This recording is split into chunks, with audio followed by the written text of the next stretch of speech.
This is the Festool CT15. This is a dust collection vacuum. It's technically called a dust extractor. This is their base model. So on the top here, you have your carrying handle to lift it up. You have swivel feet, so you can drag it around the shop. There's a little latch up here on the top, and this opens up a door. You can store your cord in here. You have these two different extensions for your hose, and they sit nicely in here. So these stored. There is this hole right here, so if you want to set like a sander, an orbital sander on here, the dust will just fall straight down into the bucket. And this this latch, you might be skeptical as like, why am I holding this really heavy vacuum from this little latch? Well, they also thought of something else. So you have a little tether here. There are two holes right here. You will line the groove up, stick these in like this. Then you're going to open the latch, pull them through, and you'll see there's a little hole right there. So you'll just pull this cord up, and it'll make a little T so that it can't pop through. And do this for both cord sides. Boom. Then you can close this. This will not come out. This will stretch over and come across there, and now you have some extra support. The main reason for this though is also to store your hose on the top of this machine. So you can coil it up like this, stretch this band over, and store this nice and neatly on the top. And then it just simply slides off, and then you can use your hose. All right, so the front of the vacuum here, you're gonna have this outlet, and I'll talk about this in a second, but you can plug your tool into here, sander, saw, whatever you're using. You have the on button right here.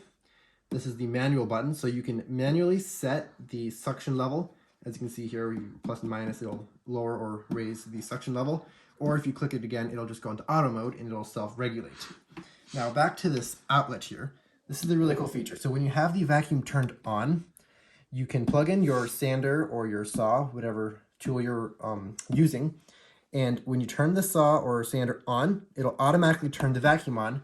Then when you turn your sander off, it'll give about a 3-second delay and then turn the vacuum off. So you're not going to have it constantly running and being loud. So if someone walks into your shop, you can just turn it off, chat, turn it back on, and get right back to sanding. So that's a pretty cool feature. And there's two latches on the side here you can undo. And this will get you into your dust bucket. Pretty large reservoir. This is their smaller model, I believe. So they have bigger models. So if you're doing a lot of sanding, you can get a bigger model. And here's the bottom of it. I'll show you how to put the filter on here in a second. You turn this around here. Let me show you. There's a filter right here, and you just pull on this. Now, I can't remember for sure, but I'm pretty sure when I look online, this is like a $70 filter. So take that as that is.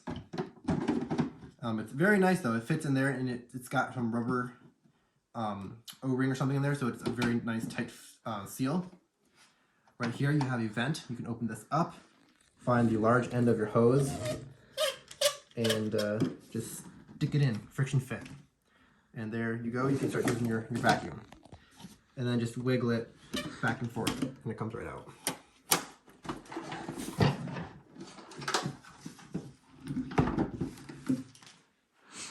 So now I'll show you how to put the filter on. It comes with a filter bag.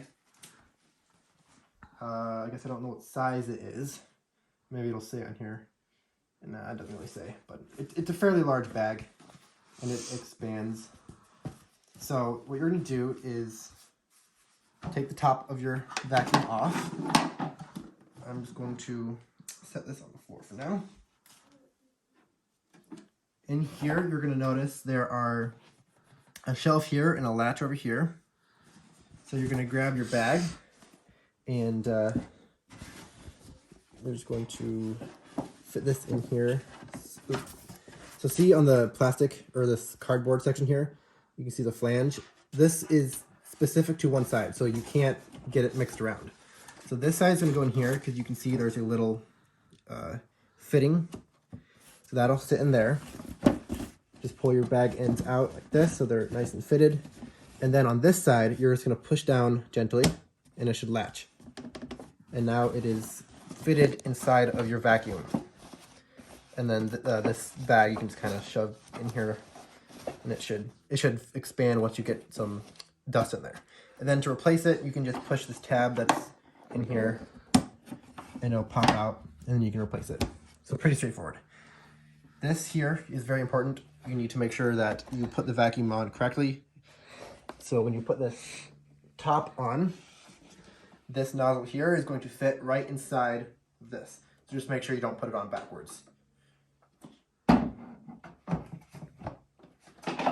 And then latch it up. There you go. Now the bag gets installed. So here we go. Got the Festool Dust Extractor. We're going to go ahead and try it out. So here's the hose. You're going to get the large end. Tell that's the large end. And there's two ways you can hook this up. This little port down here, you can hook your hose to that. Just friction fit, push in there. And this will become a blower. So you can blow off dust on your workbench, all that kind of cool stuff. But it's a dust extractor, so what we're going to be doing is using the vacuum version of it. So if you open the top on this model here, the CT15 model, you can stick this right down in here. You can see it's a little hose section. You can just stick it in, and this is your dust extraction mode. You can fit the hose through here. So it's that. And then we'll plug it in. All right.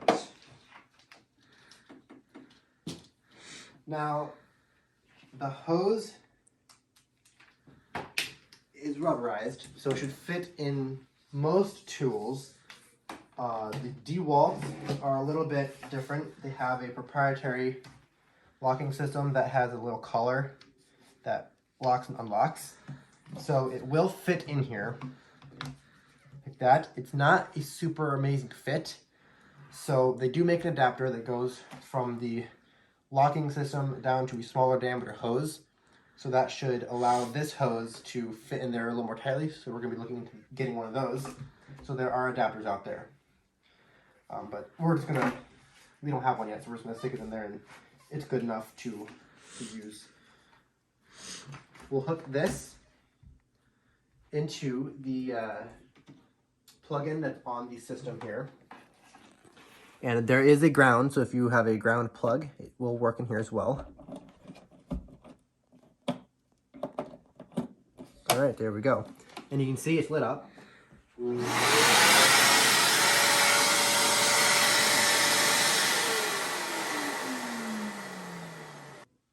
All right, so we're gonna turn the vacuum on. You can push this big green button, and you'll see there's a light that's illuminated down there. So if you click the manual button, it will turn the vacuum on, and I'll do that real quick to show you. And you can click the plus and minus to raise or lower your suction volume.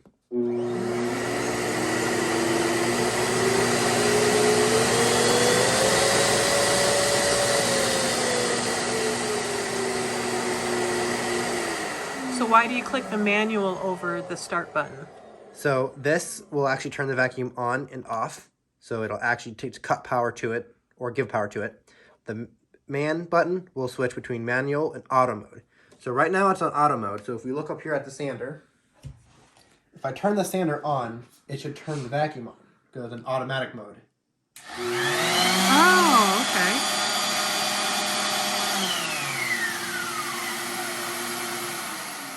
There. And then it gives about a 3-second delay, and then it turns the vacuum off once you turn this off. That way you don't have to keep going back and forth to the Festool. Someone walks into the shop, you can turn your tool off, and this will stop, and you can converse, okay, gotcha. turn it on, and come right back to work. And if you want to use it as like a shop vac or whatever, then you can just push manual mode and adjust the suction. So. Okay. Here is the plug on the front of the tool. This allows the vacuum to automatically detect when the power tool is turned on or turned off. This is the on and off button. This will cut power to the tool itself. This is the man button, stands for manual. Clicking this will switch to manual controls. Touching it again will go back to auto. This is the control you'll use to lower and raise the suction level.